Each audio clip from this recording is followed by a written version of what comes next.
Alright, I am once again 16 hours into fasting. This is where I feel happiest.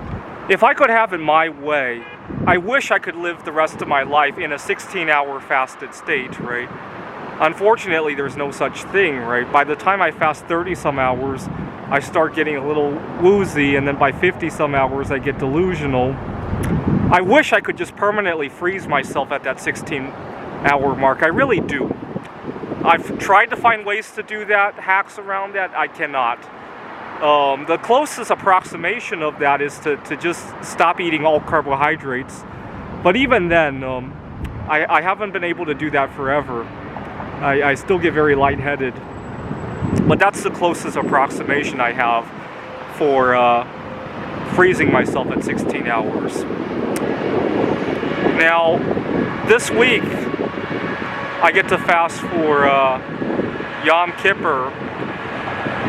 My girlfriend observes it. I made the mistake of I learned this week that you shouldn't say Happy Yom Kippur. You should say Wish You Well in Atonement. I made the mistake because it's a sad holiday where you're trying to make up for your mistakes, right? And that's why the fast is especially grueling. I learned that you also can't take fluids. I live in Phoenix, Arizona, so that's going to be challenging for me. The other reason that no fluids is going to be challenging for me is that I often use caffeine when I'm fasting for energy. And it's kind of a cheap way of fasting, but it gets me through it, and it still gives me all the mental health benefits. So I never really considered it cheating. I drink a lot of tea when I'm fasting, and I won't be doing that for Yom Kippur, obviously.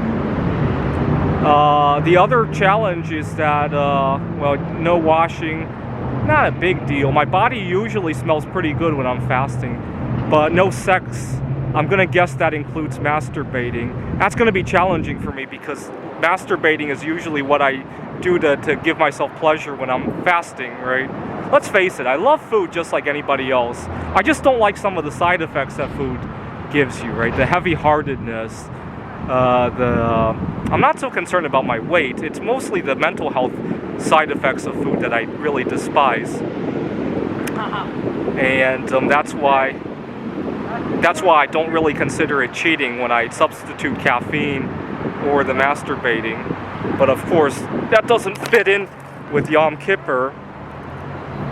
And so it begins at sunset on the 15th and ends 1 hour after sunset on the 16th.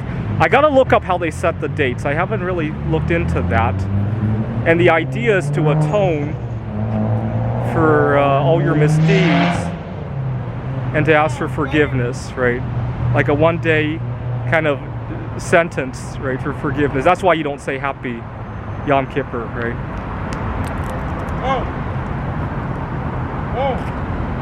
Yeah. Apologies, there's some people who want to use this area. Anyways, so I'll be fasting and atoning.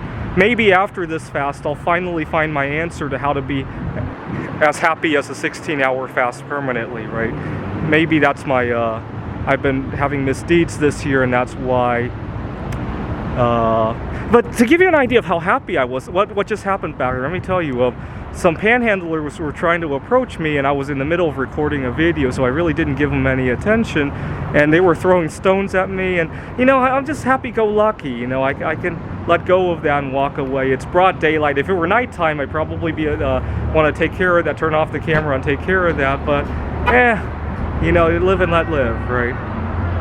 All right. Have a good atonement.